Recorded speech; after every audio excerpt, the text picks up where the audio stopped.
The Honourable Dr Nick Smith. Mr Chairman, delighted to take a call on the estimates for this year in this area of building and housing, and to talk about the government's plans around dealing with the issues of supply, dealing with the issues of the quality of New Zealand housing, the issues of affordability and of home ownership. I think it's very important that we get this debate in some context as to the challenges that we have.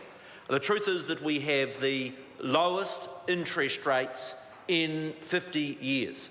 That is actually, for the vast bulk of New Zealand, if you look at the independent indexes from Massey University, if you look at the indexes from interest.co.nz, on the affordability of home ownership, those record low interest rates actually mean that housing is a lot more affordable today in the vast bulk of New Zealand than it was that we were elected the government.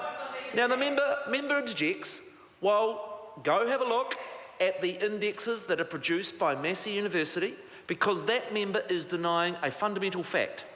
When we came to government, interest rates averaged 10.5%. Today, interest rates average 4.8%.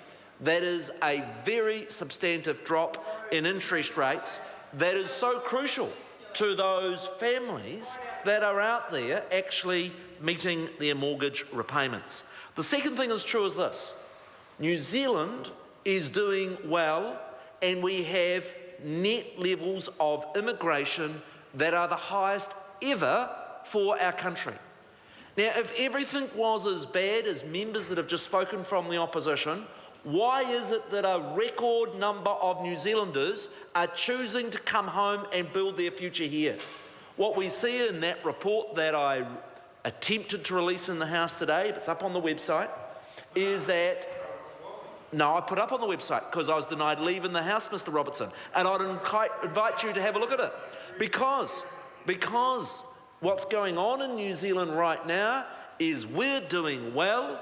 As a consequence, more New Zealanders are choosing to come home, and as a consequence, that is putting more pressure on the housing market. And the third part of the equation is that New Zealand has very high economic confidence. That is, people feel good about the economy, they're prepared to invest, and that is providing very strong growth. Let's firstly deal with the issue of supply, because we know from the experience in Christchurch, supply is the ultimate answer. And if you take a house building right now in New Zealand, $18 billion of construction activity across New Zealand right now, it is an all-time high. It's 30% above the highest peak that previously occurred more than a decade ago.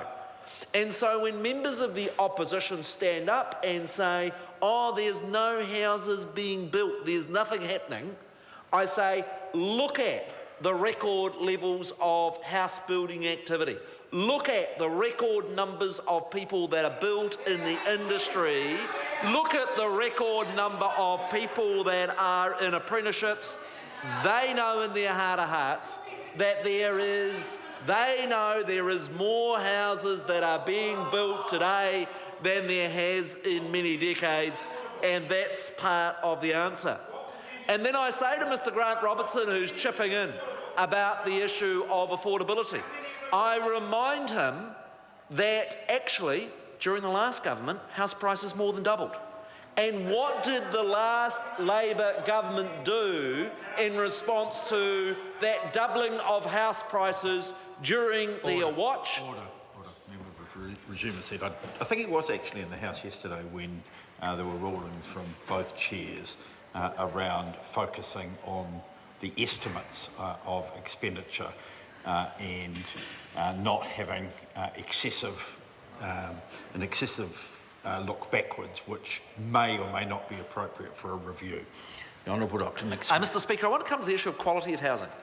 because actually it's not just that record growth in the number of houses that are being built, but actually ensuring Kiwis have access to homes that are of quality.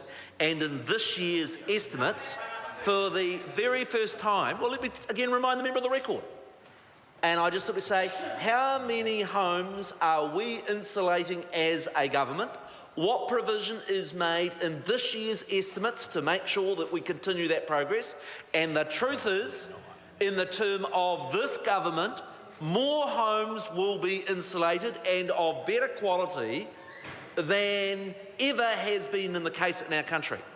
You know, last week we passed the smoke alarms legislation. Do you know, in the very first week of that legislation, lives have been saved. Lives have been saved in Wanganui, where a landlord specifically said they bought a smoke alarm as a consequence of the advertising that's provided for in these estimates, and young families and lives were saved as a consequence of this government's moves on quality. And there was a very similar incident in Westport just 2 days ago, Mr. Chairman.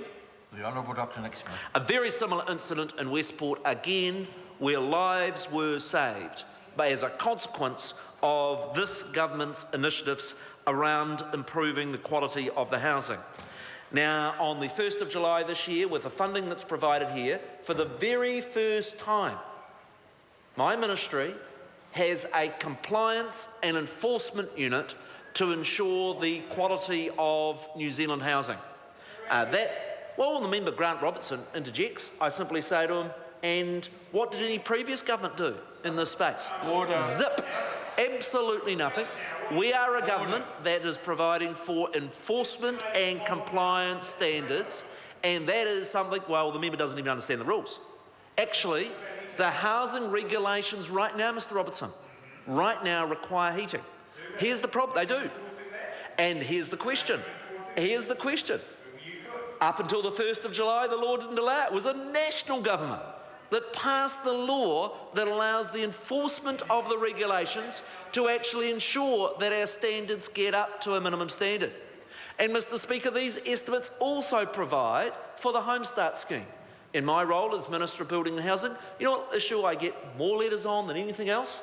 It's around the number of New Zealanders off the back of the KiwiSaver scheme and the Home Start grants that are getting the opportunity to buy their own home.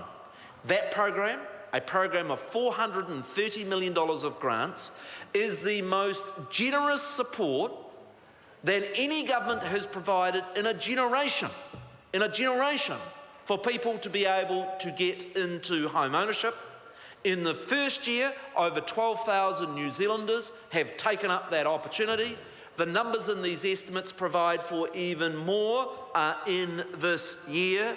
It is a good scheme, and you know what the biggest risk for those New Zealanders working hard, saving hard under KiwiSaver with the Home Start scheme is that Labor has promised to scrap that scheme, and that would be a tragedy because it actually is one of those things that is making a real difference for Kiwi families that are wanting to own their own home. Mr. Speaker, also provided in these estimates is funding for the Crown Land Program, another $100 million, and this week made the announcement about using 10 hectares of land currently with counties Manukau Health and producing that into houses. Mr. Chairman, it's very interesting to look at the amount of houses that are in the pipeline and actually being built. Because the truth is this, and members opposite won't acknowledge it, this government is building more houses than any government in 25 years. That is the truth. Let me give you the numbers. Let me give the numbers. We are using $1 billion of Housing New Zealand investment. Do you know what the peak was under the last government? Not more than 500 million. So more than double is the amount of money that is being invested by Housing New Zealand in their own properties. And then you have the programs at Hobsonville. Let me tell you about Hobsonville. The first sod was turned in 2002. It was the only sod that was turned in the term of the Labor government. Already we have over 600 houses built on that site, and houses are being built on that site in great guns. You go to a site like Waimea, a project that we have done in South Auckland where a new house is being completed every 3 days. So for every 3 days. And the member chuckles, I challenge to him. Will he visit Waimea and acknowledge that houses are being built? Do you know what happened to that block of land? During the term of the last government, when house prices doubled, that land sat vacant, absolutely unused for every year of that 9 years, and that truly is a tragedy. And whether you look at the project at Tamaki, whether you look at the other huge investment that is going on in housing, members have to acknowledge that whether it is the government or whether it is the private sector, there is record levels of building activity across New Zealand. And then the very last area is an area I want to acknowledge, Mr. Chairman's under pressure. And that is because we're building so many houses, there's actually real pressure on quality. And the Auckland councils and other councils are really struggling.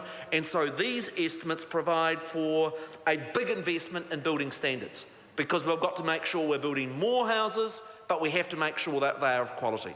And that is in terms of investments in the building code and also in the building standards. The Honourable Nanaia Mahuta.